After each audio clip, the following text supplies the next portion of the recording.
Je voudrais d'abord remercier l'Académie du Royaume du Maroc de m'avoir invité à prendre la parole ici. Dans l'intitulé du sujet qui nous réunit ici, l'Afrique comme horizon de pensée, j'ai choisi 2 mots comme objet d'une méditation personnelle. Penser l'horizon. Penser, c'est être, c'est exister. Je pense, je suis, j'existe, nous dit Descartes. Mais nous n'avons pas besoin ici de Descartes pour penser les problèmes africains. Le problème, c'est que dans certaines régions du monde, vous pouvez penser autant que vous voulez, vous avez du mal à être, à exister, du moins aux yeux de l'autre qui vous regarde et qui a du mal à vous reconnaître parce qu'il ne vous voit pas ou ne vous connaît pas. J'ai coutume de citer un texte littéraire que j'aime beaucoup qui fait référence admirablement au problème que je viens d'évoquer. C'est un texte de Ben Okri. Le texte donc a pour titre « Étonner les dieux ». Il s'agit d'un personnage qui, depuis sa tendre enfance, s'est posé la question de savoir s'il existait, parce qu'il s'est rendu compte que dans tous les livres qu'il lisait, lui-même et les siens n'existaient pas. Et il s'est dit que quand il serait grand, il irait voir ceux et celles qui existent. Et donc, il voyage pendant 7 ans et au bout de la 7e année, il arrive dans une ville et c'est dans cette ville qu'il va apprendre l'ambivalence des choses, la complexité de toute chose. C'est-à-dire, plus il avance, plus il se pose la question de savoir qu'est-ce que la transparence, la superficialité qui a en même temps profondeur, la visibilité qui a aussi invisibilité, etc. Il me semble que ce texte dit d'une certaine manière qui nous sommes aujourd'hui dans le monde, aux yeux des autres et de nous-mêmes. Ce texte nous compte aussi ce que j'appelle ici horizon. L'horizon désigne un point de repère imaginaire vers lequel nous marchons, au propre comme au figuré, à l'air libre, par beau temps de préférence. Je précise que ici, quand je parle de l'horizon comme une ligne imaginaire, je ne fais pas référence à De Gaulle ou à un autre auteur, comme on l'a dit hier. Je pense à un philosophe que tout le monde connaît, qui s'appelle Kant, qui nous a parlé de ce que c'est que la frontière, qui nous a parlé aussi de ce que c'est qu'une borne, un mur contre lequel on bute, et aussi la frontière comme une ligne qui peut reculer sans cesse. Donc, penser l'horizon, c'est apprendre à s'orienter. C'est prendre conscience de sa propre place dans le monde. C'est se demander où suis-je? Qu'est-ce que je deviens? Que deviendront mes enfants aujourd'hui et demain? Parfois, en effet, nous nous sentons perdus, comme beaucoup de jeunes Africains le sont aujourd'hui. Et je précise qu'il n'y a pas que des jeunes qui ont le sentiment d'être perdus, de ne pas voir le bout du tunnel, quand leur vie devient précaire. La notion d'horizon nous mène donc à penser le sujet, et c'est ce qui me semble important. Le sujet et son regard sur soi, sur le monde qui l'entoure. Car chacun pense au singulier, quitte à ce que la multiplicité des individualités et des singularités qui pensent, et ici quand je dis penser, j'entends aussi sentir, créer, rêver, imaginer, parler. Donc, lorsque toutes ces individualités qui pensent se font entendre de manière polyphonique par l'autre, tous les autres. Est-ce que nous nous faisons entendre? Est-ce que nous sommes visibles? C'est un problème et un problème précis en Afrique aujourd'hui. Les conditions ne sont pas la plupart du temps réunies pour être audibles et visibles quand on vient en Afrique. Bon, je ne vais pas développer cela, je pense que tout le monde le sait, mais ce que je veux dire, c'est que ce n'est pas une raison de baisser les bras. Il nous appartient donc de créer nos propres conditions d'existence, créer nos propres récits. Et ici, j'insiste sur le terme de récit. Quand nous n'avons pas de récit, quand un individu n'a pas de récit, quand un peuple n'a pas de récit, quand un pays n'a pas de récit, il n'existe pas. Donc, nos récits, c'est par nos récits que nous existons. Créer aussi nos propres instances de légitimation, nos propres conditions d'existence dans le monde global. Mais comment? Toute la question est là. L'une des questions les plus importantes aujourd'hui me semble être non pas qui suis-je, on a glosé là-dessus sur le qui suis-je, mais où suis-je? Question qui me semble absolument importante aujourd'hui. Je peux être nulle part, mais c'est à moi de créer mes propres conditions d'existence, de tracer mes propres itinéraires, de bifurquer au besoin pour arriver à tenir debout, à continuer à marcher, c'est-à-dire à vivre. On le sait, en Afrique, beaucoup de gens ne vivent pas, ils survivent, mais ils sont tenus, justement, de se tenir debout. Il n'y a pas d'horizon sans regard, ce regard qui n'est pas la vue courte, immédiate, mais la pensée, l'écoute, l'émotion, l'idéologie, ainsi que tous les savoirs, croyances et ignorances. Ainsi, chacun avance vers son propre horizon, jusqu'à ce qu'il ou elle se rende compte que l'horizon n'est pas d'avance donné comme une ligne objective. Je dis ici il ou elle, j'aurais pu faire tout mon exposé sur la place des femmes, sujet sur lequel je travaille également. Parce que quand on est une femme, le combat est autrement plus difficile. Mais j'aimerais rappeler juste une ou deux petites choses. C'est que ce continent qu'on appelle Afrique est placé et sous le signe de la généralisation et sous celui de la séparation. Hier, dans l'une des séances plénières, on a parlé de Afrique noire. Il me semble que dans le monde entier, l'expression Afrique noire, c'est la seule expression qui montre qu'un continent est, je dirais, taché négativement. Afrique noire, on nous l'a déjà rappelé hier, c'est une création coloniale. Afrique tout court, mais Afrique noire, je crois que réellement, il y a là un problème. Qui sommes-nous aujourd'hui? Où sommes-nous? Comment connaître nos voisins si nous ne les avons jamais rencontrés? Qu'apprenons-nous les uns des autres? Est-ce que nous nous connaissons? Quel type d'échange, à part le commerce et l'industrie? Quels espaces d'échange culturels, spirituels, scientifiques?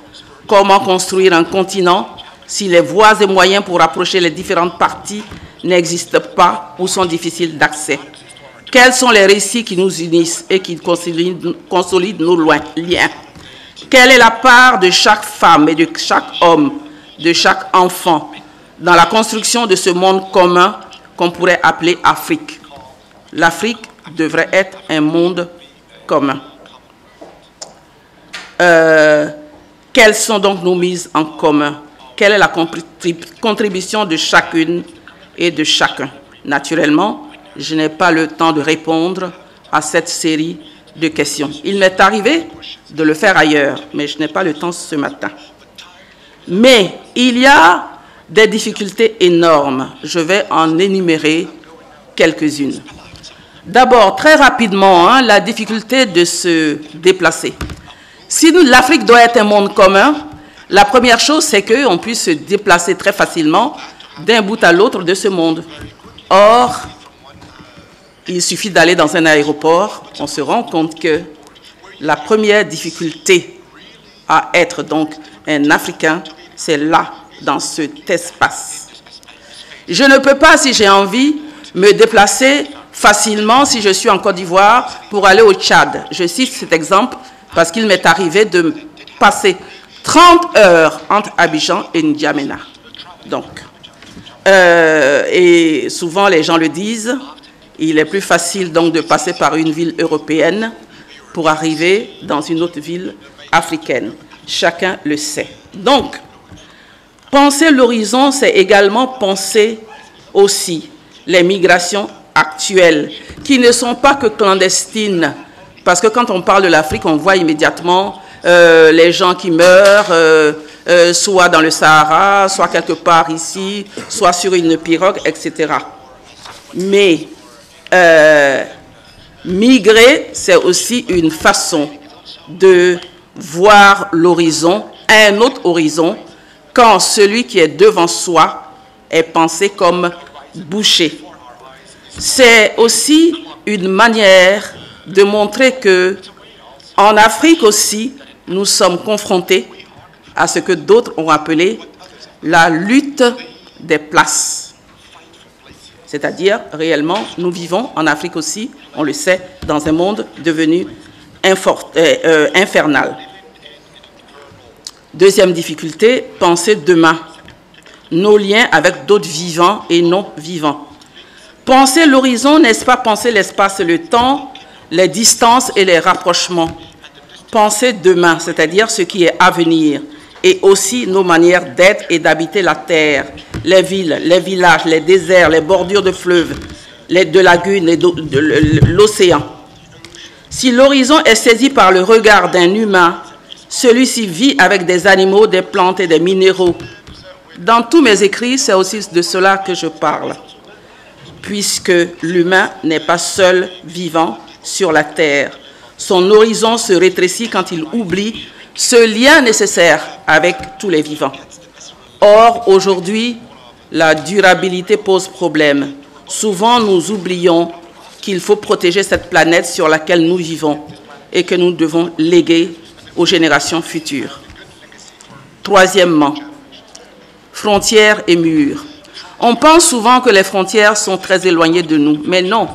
Là où nous vivons déjà, nous butons contre des murs et des frontières. Je parle d'abord des murs. Je ne parlerai pas des frontières, mais j'insiste sur ce que j'appelle murs. Nous le savons. Plus le temps avance, plus dans nos villes africaines, on voit que chacun se barricade. Moi, simplement, je me promène et je vois ce qui se passe. Chacun se barricade. C'est-à-dire, là où il y avait par exemple une haie vive, on va mettre du béton. C'est une manière de se protéger peut-être, mais on voit bien que en se barricadant, ça montre bien que nous-mêmes, nous rétrécissons notre propre horizon lorsque nous sommes entourés de murs, même si nous n'échappons pas pour autant à l'insécurité galopante dans les villes africaines. Bon, mais ce qu'on pourrait dire, c'est que nous intériorisons par là même, par la construction des murs et d'autres frontières, nous intériorisons par là même nos peurs, en même temps que nos repères, nos aspirations, nos grands rêves. Mais d'abord, nous montrons que nous avons des limites et que nous sommes impuissants à être heureux. Oui, philosophiquement, c'est le problème du bonheur qui se pose à chacun en Afrique. Et c'est même pour cela que, pour citer, reprendre un mot de l'écrivain Sony Laboutansi, nous butons sans cesse contre de nouvelles curiosités en Afrique, c'est-à-dire des choses qui n'existaient pas. Un beau jour, au coin d'une rue, on tombe sur quelque chose. Il n'y a pas très longtemps, je cite juste un exemple, il n'y a pas très longtemps, à Abidjan, je me suis rendu compte que les lieux de culte s'étaient délocalisés et que même à l'intérieur d'une mairie, un groupe religieux pouvait s'installer et empêcher tous ses voisins de respirer, de penser et de vivre normalement. parce que vous ne pouvez pas regarder la télé, vous ne pouvez pas parler à vos voisins, vous ne pouvez rien faire parce que on chasse, littéralement, on chasse les démons dans la mairie qui est juste à côté de chez vous. Voilà donc pour moi, voilà un exemple de ce que j'appelle curiosité. Je passe. Nous sommes des êtres debout et solidaires. On parle souvent de la solidarité en Afrique, mais il m'est arrivé d'analyser ce mot de solidarité et de montrer qu'aujourd'hui en Afrique, nos solidarités sont dévoyées. Peut-être que nous devrions revenir au sens premier de ce que c'est que solidarité, pour montrer que nous sommes humains, chacun est humain. Donc, si nous essayons de mettre ensemble ce que nous avons en commun, si nous essayons de partager ce que nous avons en commun, au lieu, par exemple, de donner de l'argent au voisin parce qu'il a perdu son père ou sa mère, je pense que nous aurons fait un pas vers ce qui concerne réellement la solidarité. Ensuite, qui construit l'horizon? Plus nous avançons, plus nous construisons ce qui est à venir et ce qui n'était pas forcément là. Mais au figuré, qui donc construit l'horizon? Est-ce des États, des multinationales, l'Occident, tandis que des pays du Sud, notamment des pays africains, sont écartés de cette responsabilité? En effet, on pourrait analyser globalement là où il y a les exclusions, les inégalités, les injustices, les atteintes aux droits et à la dignité des Africains. Toutes ces choses donc qui sont flagrantes. Mais on ne peut occulter les responsabilités individuelles et locales. Devrions-nous refuser cette tâche immense qui nous incombe? Penser l'Afrique. À qui devrions-nous laisser le soin de penser l'Afrique, qui est loin d'être seulement un continent, entre guillemets? Je vais conclure rapidement. Il me semble que poser l'Afrique comme horizon, c'est accepter de faire l'effort de penser les transformations qu'elle subit, au lieu de les rejeter du revers de la main, en s'installant dans la posture de l'irresponsabilité. En effet, nous entendons, et cela tous les jours, ce n'est pas moi, c'est les autres. C'est la faute aux autres, à l'Occident, à la France. Moi qui viens de Côte d'Ivoire, c'est tous les jours que j'entends cela. Quand je suis en France, quand je suis en Côte d'Ivoire, quand je suis partout, j'entends autour de moi que tout ce qui est arrivé à la Côte d'Ivoire, c'est la faute à la France, c'est la faute à l'Occident. Jamais on ne prend l'habitude de se dire, mais ça pourrait être aussi ma faute à moi, la faute à mon voisin, la faute à nous tous. C'est refuser de penser qui nous sommes devenus, qui nous serons demain. Quand admettrons-nous que les identités des Africains se fragmentent, se recomposent? Ça fait déjà, je crois bien, une quinzaine d'années que j'en parle dans mes écrits. Que de nouvelles identités se créent et cohabitent avec les anciennes à l'ère de l'Internet et des conséquences de celui-ci. Porter le regard par-delà les origines, les appartenances, les religions, les langues, tout cela nous incombe.